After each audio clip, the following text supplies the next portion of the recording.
Hi everybody. So it's been a week actually since my last post, a little over a week actually. It was last Sunday when I put up a post from the hospital actually after being admitted and getting IV fluids. So I hope I look a lot better than last Sunday. I certainly feel it, I can tell you.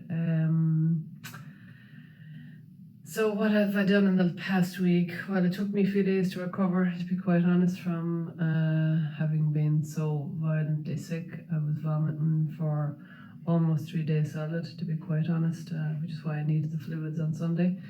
So I have adjusted my anti-sickness medication, so I'm now on a dissolvable dose of Zofran, which you literally put on your tongue and it melts, because what was happening was the meds I was taking weren't getting to my stomach before I was literally puking them back up. So hopefully this will work going forward. So I'm back in for treatment on Tuesday. I'm a little bit anxious obviously after my reaction last week or 2 weeks ago.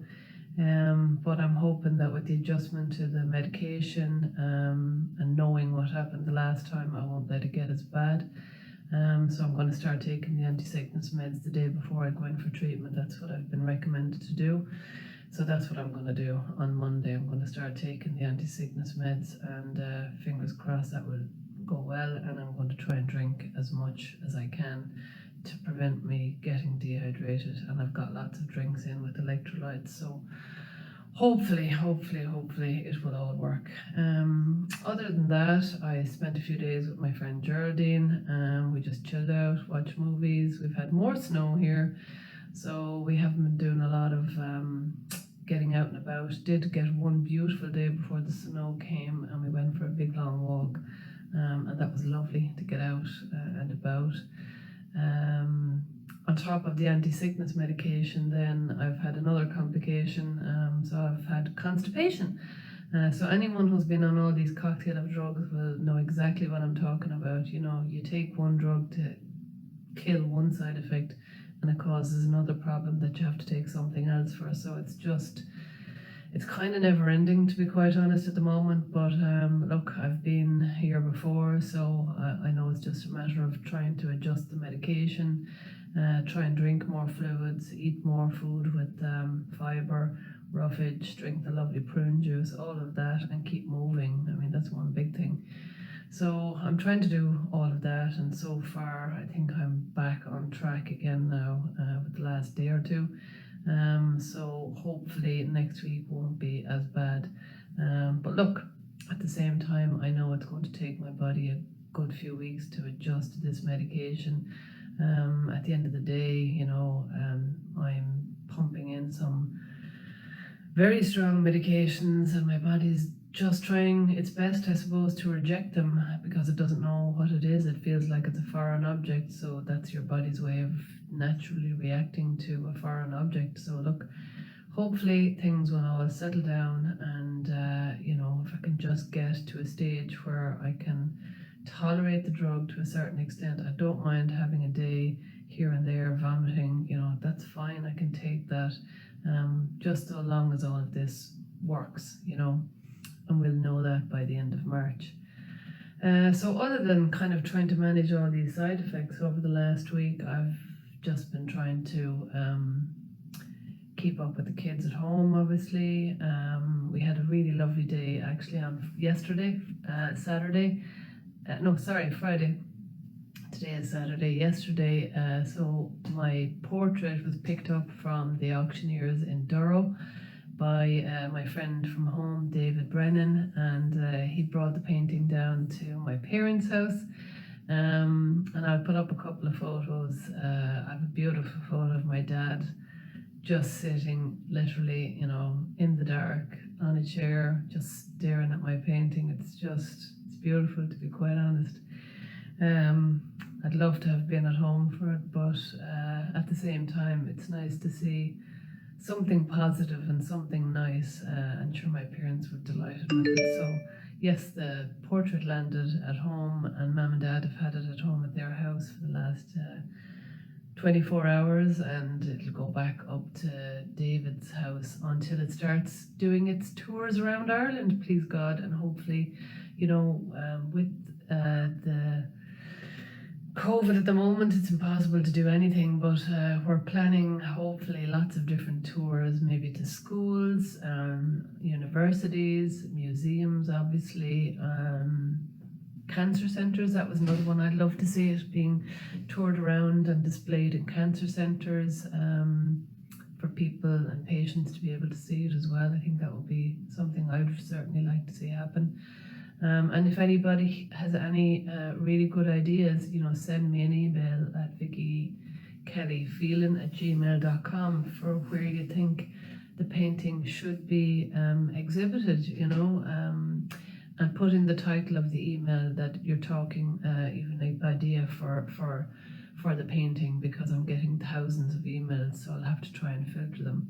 So if you do have any good ideas about where the painting should be exhibited, I'd really love to hear them. In very sad news today, I was very upset and angry, actually, to wake up this morning to find out that Joan Lucy, another cervical cancer patient who had been taking a case to the High Court, died before her case was heard. Joan's family had actually been in touch with me to see if there was anything I could do, or if I had any advice for them to try and get the case to mediation, because the HSE and one of the labs involved, which was also the same lab involved in my case, CPL, who are a nasty piece of work, to be quite honest, were refusing to mediate in this poor woman's case. And unfortunately, they had agreed to mediate starting on Tuesday, but it's too late. Joan has now passed away. And it's a terrible indictment of not only the state, and our state has to accept a huge amount of responsibility in this, that they are responsible for this woman not having her case heard and settling, and for her to be able to die in peace, knowing that her family are provided for, and that she got her day in court. She didn't even get an apology or any admission of liability, so she died before any of that could happen. And our state systems, like the State Claims Agency, who are constantly telling us that they are always mediating and trying to mediate in the cases of women affected by cervical check. That's bullshit, because look what's just happened. This woman has died, and her barrister said on a number of occasions in the media this week that the HSE were refusing to mediate. So that needs to be called out, to be quite honest, because this protection of the state at all costs is still continuing nearly 3 years to the day when my case happened. So, it's very disheartening and very upsetting, to be quite honest, to think that this is still ongoing and women are still being dragged through the courts. I understand that negligence has to be proven in all cases, but once the negligence has been established, it really should be going straight to mediation and settling without any mention of going to court, but that's not happening. So the HSE, the State Claims Agency, and our government need to hold their hands up here and accept full responsibility for not doing the right thing by this woman. So please, for anyone out there who has any influence, you need to talk to your TDs, your local politicians, your councillors, because there are more cases coming down the line. This is going to happen again. There are going to be more Joan Lucys. It's as simple as that. And to Joan and her family, her son, her daughters, her son-in-law, who I know quite well, my sincerest condolences to you all on the death of your mother, your wife, your mother-in-law, your granny. I am really, really very, very sorry to hear about this today.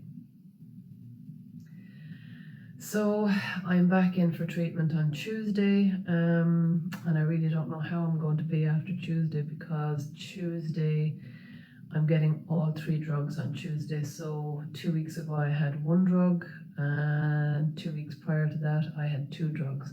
So this Tuesday I'm having all 3 together. So little bit nervous, to be quite honest, because of the fact that I've got the concoction of all 3 this time, and I'm not sure how that's going to work, but I'm hoping that it won't be too bad, actually, you know, because I've already had, you know, space in between each infusion of the 3 different drugs, and hopefully my body will have adjusted. So fingers crossed, all will go well on Tuesday. I will probably post a quick video maybe on Tuesday evening when I get back, or maybe even on Tuesday from the hospital, just to let you know how I'm getting on. But thank you to everybody for messages, emails, gifts. Yeah, you know, it's just been phenomenal. I may not be replying to all of the messages, but I certainly do read them all. And they do provide me a huge amount of comfort, particularly on days when I'm having treatment. I read quite a lot of messages when I'm having treatment, because it really, you know, keeps me going.